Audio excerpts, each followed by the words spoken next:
500 करोड़ की लागत का ये विमान है और 2 साल पहले ही सेना में इसे शामिल किया गया है। राजस्थान और मध्य प्रदेश का जो बॉर्डर है, करौली जिला जिसके पास करणपुर चौकी है, जहां पर ये विमान दुर्घटनाग्रस्त हुआ है। तकनीकी कोई कमी बताई जा रही है, तकनीकी खराबी के चलते ये हादसा हुआ है।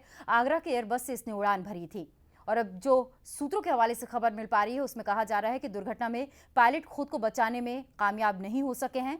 हेलीकॉप्टर ट्रेनिंग के लिए उड़ान भरा था और इस हेलीकॉप्टर में कितने सदस्य सवार थे हालांकि ये साफ नहीं हो पाया है, लेकिन कहा जा रहा है एक पायलट, एक को पायलट, 2 ट्रेनी भी इसमें सवार थे जिनको लेकर इस हेलीकॉप्टर ने उड़ान भरी थी। ट्रेनिंग के मकसद से उड़ान भरी थी इस विमान ने।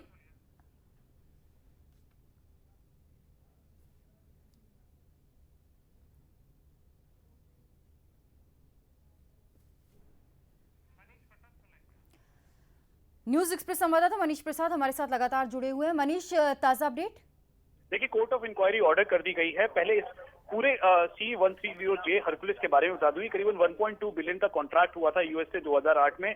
उसके बाद इसको लिया गया था और सबसे बड़ी बात है ये 15 कंट्रीज में अभी भी ऑपरेट कर रहा है, जिसमें UK, US, Australia, Canada, Denmark भी है।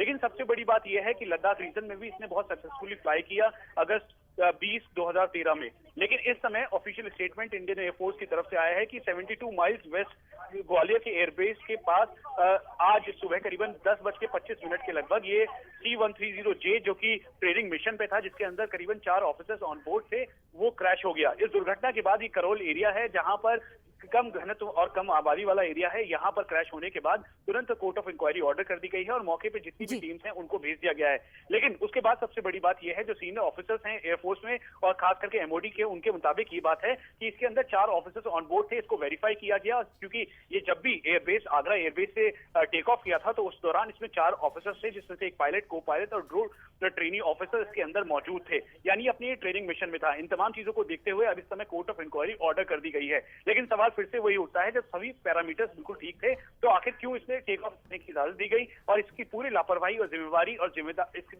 पूरे मामले में कौन है?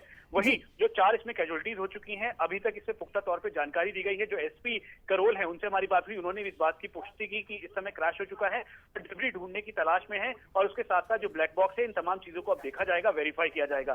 तो ये अपने आप में एक बहुत बड़ी दुर्घटना है, खासतौर पे उस समय जब हमेशा से ये सवाल उठता आया है इंडियन एयरफोर्स की कैपेसिटी और खास करके मॉडर्नाइजेशन टेक्निक्स को लेकर। मनीष, और ये जो कहा जा रहा है कि दुर्घटना में पायलट खुद को बचाने में कामयाब नहीं हो पाए हैं, क्या इस बात की पुष्टि वायुसेना की तरफ से की गई है?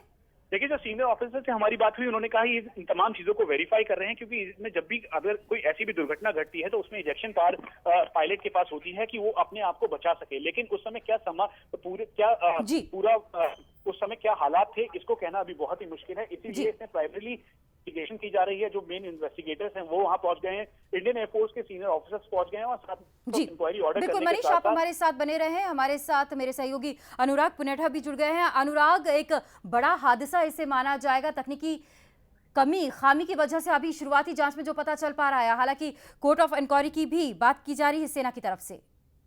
देखिए, अभी जैसे पता चला है कि ग्वालियर के पास में अगर ये जहाज़ गिरा है, लेकिन इसके बारे में अगर इसकी टेक्निकल स्पेसिफिकेशन बताऊं तो ये एक 4 इंजन टर्बो जहाज़ है, यानी कि अगर जहाज़ के 2 इंजन तक भी खराब हो जाते हैं तो भी ये लैंड कर सकता है। इस जहाज़ की अपने आप में खासियत इसलिए थी जिसलिए कि भारतीय वायुसेना ने इसको खरीदा था, क्योंकि ये ऑल वेदर एयरक्राफ्ट माना जा सकता है। न सिर्फ ये एक ट्रांसपोर्ट के लिए वायुसेना इस्तेमाल करती है, बल्कि रिफ्यूलिंग के लिए और तमाम जो कोल्ड वॉर स्ट्रेटजी होती है जिसपे कि भारतीय डिफेंस डॉक्ट्रिन काम करती है, उसके लिए खरीदा गया था। और इसका दुर्घटना होना, इसका अपना आप में क्रैश होना एक बड़ा सवालिया निशान खड़ा करता है। जो हमारा अपना मेंटेनेंस है भारतीय वायुसेना का, कह लीजिए, उस पर एक सवालिया निशान है, क्योंकि मेंटेनेंस का जिक्र किया अनुराग आपने और सवाल यही उठता है, ज्यादा वक्त भी नहीं हुआ है इसे सेना में शामिल किए हुए। 2 साल पहले